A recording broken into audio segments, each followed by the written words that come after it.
Meskipun pilkada sudah selesai dan pemimpin baru sudah dipilih, kebijakan setengah hati soal tambang, mineral, dan batu bara dari pemerintah daerah kayaknya bakal terus ada.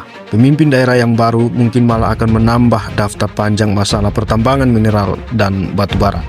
Monopoli izin tambang, korupsi sumber daya alam, penyalahgunaan jabatan buat kepentingan pribadi dan kelompok, serta perusakan hutan dan lingkungan diyakini akan semakin menjadi-jadi. Coba kita lihat komitmen dan visi pemimpin daerah yang baru. Apakah mereka masih peduli soal tambang yang harusnya jadi prioritas utama dan strategis di daerah?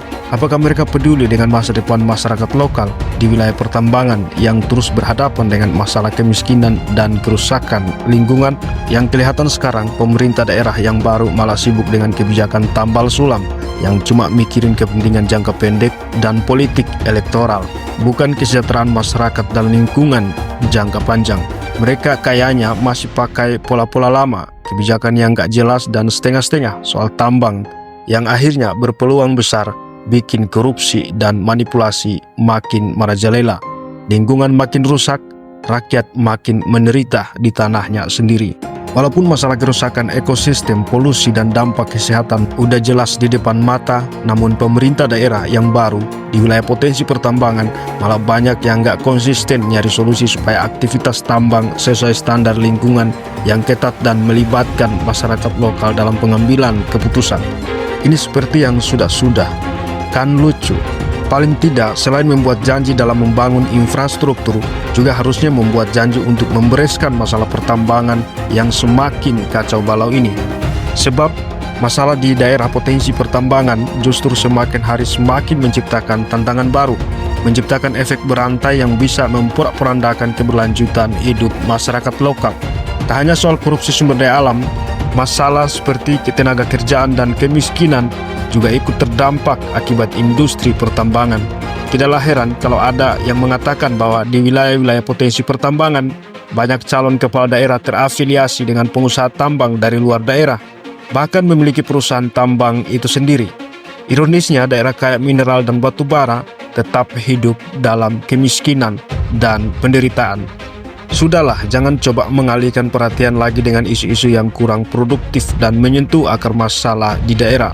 Jangan lagi urusan pertambangan tidak menjadi agenda prioritas di daerah hanya karena terbentur oleh kepentingan segelintir pengusaha tambang. Itu isu utama dan strategis yang memerlukan upaya dan usaha yang lebih keras lagi, termasuk berupaya untuk melawan mafia pertambangan. Kita memang sadar kalau investasi di sektor tambang butuh modal besar. Tapi ini bukan hal yang mustahil dilakukan bagi daerah potensi pertambangan. Contohnya APBD Provinsi Maluku Utara tahun 2024 lebih dari 3 triliun rupiah. Dengan anggaran sebesar itu, bisa kok sebagian besar dana dipakai buat sektor tambang. Misalnya, pemerintah Provinsi Maluku Utara alokasikan 5% dari APBD buat investasi BUMD di tambang nikel dengan jumlah sekitar 159,98 miliar rupiah per tahun. Dalam waktu 3 tahun, industri tambang pemerintah bisa mulai operasi dengan skala kecil, dengan asumsi produksi awal 50.000 ton nikel per tahun, dengan harga pasar nikel internasional sekitar $20.000 per ton dan kurs 15.500 rupiah per US dollar.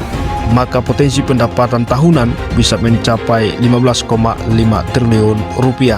Dengan harga pasar yang naik turun dan produksi yang meningkat, pendapatan bisa naik seiring waktu dan bisa berkontribusi buat perekonomian daerah serta menciptakan lapangan kerja.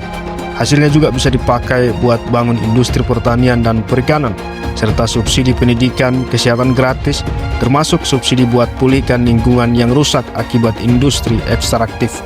Semua itu akan berjalan maksimal kalau semangat gotong royong yang dikedepankan, bukan semangat kolonialisme yang bertindak sendiri-sendiri.